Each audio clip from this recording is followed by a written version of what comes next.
তার মানে আমার ভুল ছিল বাংলাদেশে জন্মগ্রহণ করা, আমার ভুল ছিল বাংলাদেশে ব্যবসা করা, আমার ভুল ছিল আন্দোলনের সময় ছাত্রদের হেল্প করা। পানি খাওয়ানো মানে বুঝেন ভাই, তখন মানে আন্দোলনের টাইমে পানি খাওয়ানো মানে বুঝেন, যান হাতের মধ্যে নিয়ে আমি কতটুকু শকড হয়েছি যখন আমি দেখতে পারছি যে আমার নামে ছাত্র হত্যা মামলা। একটা রাষ্ট্রের আইন ব্যবস্থা এত দুর্বল কীভাবে হইতে পারে যে আপনার একটা মানুষটা আপনি নিয়ে যাচ্ছেন, ওই মানুষটার নাম ভুল, বাবার নাম ভুল, ওইটা আমার ফেসবুক আইডি, আমার অ্যাকচুয়াল নামও না। বাস্তবিক ক্রুশিয়াল টাইমে মানে যেইভাবে আমিনুল হক আমার হেল্প করছে, যেখানে ওনার এই হেল্পটা করার কথা না।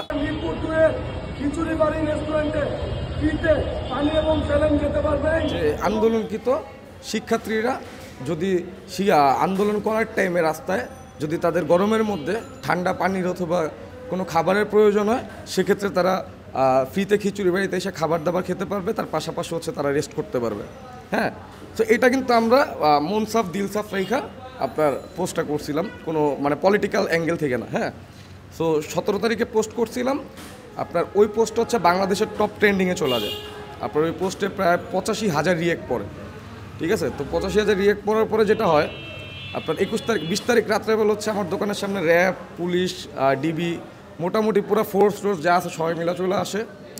আইসা হচ্ছে আমার ক্যাশিয়ারকে হচ্ছে অ্যারেস্ট করে, তারপরে আমার সিসিটিভি ক্যামেরা, হার্ড ডিস্ক, তারপরে আদার যে ডিভাইস আছে ওগুলো সিজ করে, দোকান সিলগালা করে, মোটামুটি এগুলো করে চলে যায়। আমি বুঝতেই পারি না কী হয়েছে। তো তারা হচ্ছে এইভাবে মামলাটা সাজাইছে। তখন আওয়ামী লীগের আমলে এইভাবে মামলাটা সাজাইছিল যে আমি শিক্ষার্থীদের উদ্বুদ্ধ করতেছি যে তারা যদি আন্দোলন করে তাহলে আমি তাদেরকে খাওয়াবো, ঠিক আছে। বাট স্টোরি কিন্তু এটা না। আমি কিন্তু বেসিকভাবে বলছিলাম যে আপনি পুলিশ হন বা শিক্ষার্থী হন, আপনি যেই হন না কেন, আপনি মানুষ, আপনার যদি পানির প্রয়োজন হয় আপনি এখানে এসে ফ্রিতে পানি খেতে পারবেন, ঠিক আছে, এই পয়েন্ট অফ ভিউ থেকে। সো এইটা একটা ইস্যু ক্রিয়েট করছে জাস্ট। হ্যাঁ, ইস্যু ক্রিয়েট করে তখন মোটামুটি সবাই অ্যারেস্টে, ও ক্যাশের অ্যারেস্ট করে নিয়ে চলে গেলো ম্যানেজারকে। তারপরে ওরে ছাড়াইতে হচ্ছে প্রায় 70,000 টাকা দিলাম থানায়। তারপরে থানাতে হচ্ছে তখন দোকান 10 দিন বন্ধ, নেগোশিয়েট করতে চাইলাম যে ভাই কীভাবে খুলবো, সিলগালাটা খুলে দেন। তারপরে লাস্ট মোমেন্টে এসে অগাস্ট মাসের 3 তারিখে আপনার ফাইনালি হচ্ছে একটা নেগোসিয়েশন আসলো। আমি এতদিন পলাতক ছিলাম আর কি, ঠিক আছে। তা আমার যে মেট্রো রেলের ভাঙচুরের মামলা টামলা হাবিজাবি অনেক কিছু ভয়টয় দেখাইতো তখনকার যে ওসি ছিল। তো তখন একটা ওসির সাথে নেগোসিয়েশন আসলাম যে ঠিক আছে, না 2 লাখ টাকা দিলে উনি হচ্ছে আমার ব্যবসা করতে দিবে, আমার নামটা কাটায় দিবে। হ্যাঁ, তো তারা তখন 3 তারিখে আমি 2 লাখ টাকা দিলাম। তো 5 তারিখে তো পতন হয়ে গেল, চলে গেল। সো এর মধ্যে আমি হচ্ছে আন্দোলনকৃত আপনার ছাত্রছাত্রীদের আগে যেরকম বলছিলাম যে খাবার খাওয়াবো, এরপরে তাদেরকে আরও দ্বিগুণ মাত্রায় পানি, খাবার, খিচুড়ি, মানে মোটামুটি নিঃস্বার্থ আপনার মানে ধরেন এখন তো হচ্ছে আপনার দল আছে, ঠিক আছে, বিএনপি আছে, আপনার আওয়ামী লীগ আছে, এনসিপি আছে। এনসিপি তো এখন হয়েছে, তখন তো এনসিপি ছিল না। এনসিপির নেতারা এখন হয়েছে, তখন তারা আমজনতা ছিল, সাধারণ। আপনার দেখুন, আমি একজন কি স্টুডেন্ট, আমি যেরকম এখানে বসে আছি, এখানে আপনার 5 তারিখের আগে ধরেন জুলাই মাস বা তার আগে যদি জুন মাস সার্জি সেরকমভাবে বসে থাকতো, তার তো নেতা হয়েছে 5 তারিখের পরে, রাইট। তো তখন তাদের আমি হেল্প করছি যখন তারা কেউ ছিল না। এটা নিঃস্বার্থ একদম, মানে কোনো অ্যাঙ্গেল না। আমি কোনো পলিটিক্যাল দলের হয়েও না, আপনার কোনো মানে কিছুই না, আপনার জাস্ট মানুষ হিসেবে মানুষের হেল্প করছে, ঠিক আছে।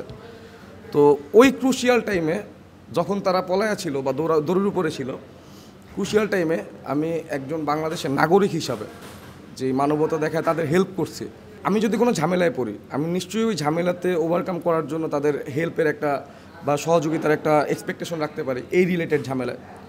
আচ্ছা, তার 5 তারিখের আগে ঝামেলা হয়েছে মানলাম, বাট ভাই বাংলাদেশটা এমন হচ্ছে কান্ট্রি যেখানে আপনার কম্পিটিশন সব দেশে আছে, বাট এইখানে বিজনেস কম্পিটিশনগুলো খুবই জঘন্য, খুব ডার্টি। এখানে মানুষ বিজনেসে কম্পিটিটরদেরকে মানে ওদের লাইফ শেষ করেই তো 2বার চিন্তা করে না, ঠিক আছে। তো এই 5 তারিখের পরে আমি তো আর সব কিছু লাইটলি নিছি যে না ওই ইয়াও চলে গেছে, আমার ঝামেলাও শেষ, আমি আমার মতো ব্যবসা করতেছি, পড়াশোনা করতেছি। হ্যাঁ, তো আমার আশেপাশের কম্পিটিটর যারা আছে, বিজনেসম্যান বা এই রিলেভেন্টের বিজনেস করে যারা খিচুড়ি টিচুড়ি বেচে, তারা হচ্ছে টেকনিক্যালি এই একটা মার্ডার মামলার মধ্যে আমার নাম ঢুকিয়ে দিছে। তারা আমার নামও জানে না, আমার ফেসবুক আইডি, ঠিক আছে, আমার নাম, আমার বাবার নাম, আমার অ্যাড্রেস কিচ্ছু না, আমার ফেসবুক আইডি দিয়া হচ্ছে আপনার মামলার নথিতে মার্ডার মামলাতে আমার নাম ঢুকিয়ে দিছে। আপনি জাস্ট চিন্তা করেন যে আমি কতটুকু শকড হয়েছি যখন আমি দেখতে পাচ্ছি যে আমার নামে ছাত্র হত্যা মামলা, ঠিক আছে, আমার নামে, যেখানে আমি তাদের সাথে আন্দোলনে ছিলাম, পার্টিসিপেট করছি, ঠিক আছে। আন্দোলনে যেই ধরেন আন্দোলনে 1000 জন, সাপোজ 100 জন শিক্ষার্থী হচ্ছে আন্দোলন করছে, তাদের মধ্যে 2% হচ্ছে অ্যারেস্ট হয়েছিল তখন, আর 1% হচ্ছে আপনার ফাইন্যান্সিয়ালি ড্যামেজ হয়েছিল। ওই 1%-এর মধ্যে আমি আছি। আমাকে হচ্ছে আপনার মার্চ মাসের 20 তারিখে পুলিশ দোকান থেকে উঠায় নিয়ে যায়। রোজার মাস আপনার সেহারির আগে দিয়ে আমি দোকানে ছিলাম, দোকান থেকে উঠায় নিয়ে গেছে। ইভেন যারা নিয়ে গেছে তারাও জানে যে আমি কোনোভাবে রাজনীতির সাথে জড়িত না। হ্যাঁ, তারা বলছে আমার যে আমার হাত পা বাঁধা, আমার কিছু করার নেই।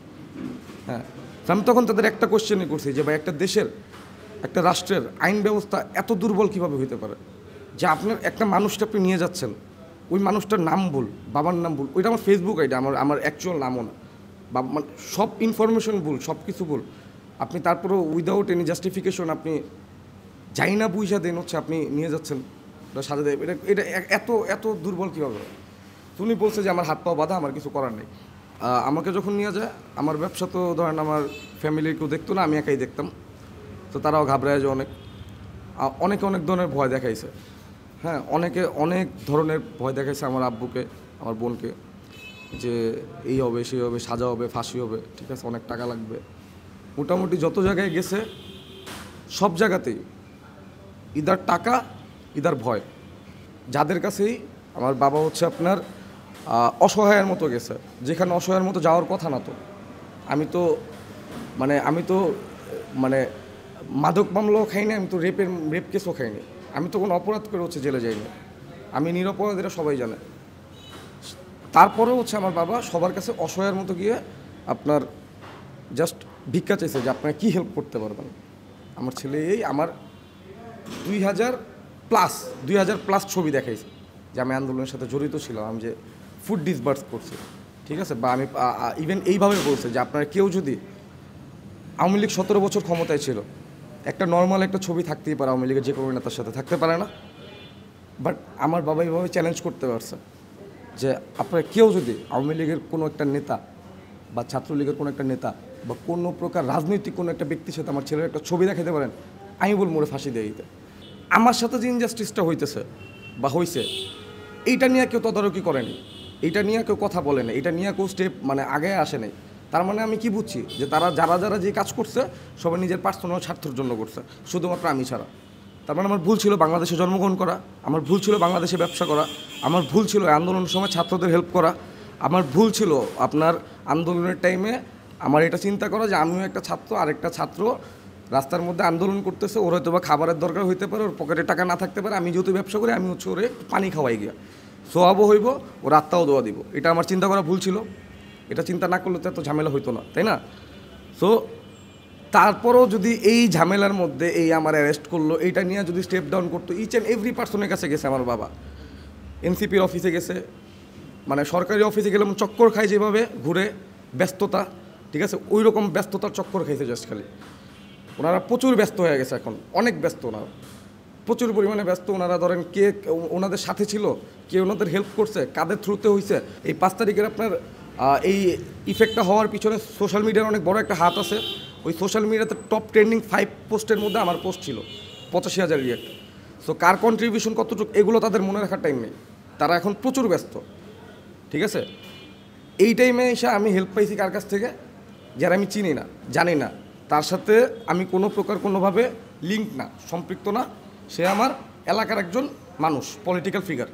আমার বাবা হচ্ছে আপনার বাংলাদেশের এক্স ক্যাপ্টেন ছিল, যে আমার বাবা বাংলাদেশের এক্স ক্যাপ্টেন আমিনুল হক, বর্তমানে যিনি হচ্ছে বিএনপির একজন নেতা, বড় নেতা, তার সাথে হচ্ছে আমার জিনিসটা শেয়ার করে যে আমার ছেলে এই অবস্থা, ও হচ্ছে আন্দোলনের সময় ছিল, ও হচ্ছে এরকম উদ্যোক্তা, এরকম 10টা প্রুফ আছে, ও কোনো রাজনীতির সাথে জড়িত না। জাস্ট ওনার কাছে গিয়ে শেয়ার করে যে ভাই আপনি কি কোনো প্রকার কোনো হেল্প করতে পারবেন কি না, যে বলে না মানুষ ডুবা যাওয়ার আগে ধরেন সব দিকে হাত দেয়, এই টাইপের আর কি। সো যেইখানে আমি যাদের জন্য তখন ঝামেলা ফেস করছি তারা আমার হেল্প করে নাই, এই ক্রুশিয়াল টাইমে, এই বাস্তবিক ক্রুশিয়াল টাইমে, মানে যেইভাবে আমিনুল হক আমার হেল্প করছে, যেখানে ওনার এই হেল্পটা করার কথা না, ঠিক আছে, উনি যে রেসপন্সটা করছে, এরকম রেসপন্সটা শেখা উচিত। ঠিক আছে, তাহলে মানুষের মনের মধ্যে একটা কৃতজ্ঞতা বোধ হচ্ছে জাগ্রত হবে। ওনার সাথে তো আমি কোনোভাবে লিঙ্ক না, ওনার জীবনে হেল্প করি না, জীবনে দেখিও না আমি ঠিক মতো সামনাসামনি, ঠিক আছে, উনিও আমার দেখে নাই সামনাসামনি। বাবা গিয়ে বলছে একটা অসহায় মানুষের মতো যে এই 10টা প্রুফ, ও জীবন রাজনীতি করে না, ও হচ্ছে এরকম ব্যবসায়িক কুণ্ডুলে পড়ে ওরা ফাঁসায় দিছে। উনি আমার বাবাকে হচ্ছে আপনার ফাইন্যান্সিয়াল সাপোর্ট বলেন, তারপরে পথ দেখায় দেওয়া বলেন। ভাই বিপদের সময় পথ দেখায় দেওয়া অনেক অনেক বড় জিনিস, ঠিক আছে। আপনার পথ দেখায় দেওয়া, কীভাবে কোন প্রসিডিউর করতে হবে, কোন উকিলের কাছে যেতে হবে, কোন উকিল চোর না কোন উকিল ভালো, প্রত্যেকটা জিনিস উনি গাইডলাইন দিয়ে দেয়। উনি ব্যস্ত মানুষ, ঠিক আছে, ওনার সাথে দেখা করার জন্য মানুষের ভিড় লেগে থাকে, বাট উনি 4 থেকে 5 দিন গাইডলাইন দিয়ে তারপরে ধরেন আমার জামিনটা করাইছে। ইভেন আমি এই যে উনি যে কাজটা করছে, এই কাজ যদি অন্য কারো দিয়ে করাইতে হইতো, হ্যাঁ, অন্য কোনো নেতা দিয়ে করাইতে হইতো বা অন্য কোনো দিয়ে করাইতো, 20 লাখ টাকা দিলেও তারা করতো না। উনি এত বড় একটা হেল্প করছে। ওনার ধরেন আমি বের হওয়ার পরে আমি একটা পাঞ্জাবি গিফট করতে গেছি জাস্ট খালি, ওইটা উনি নেয় নাই।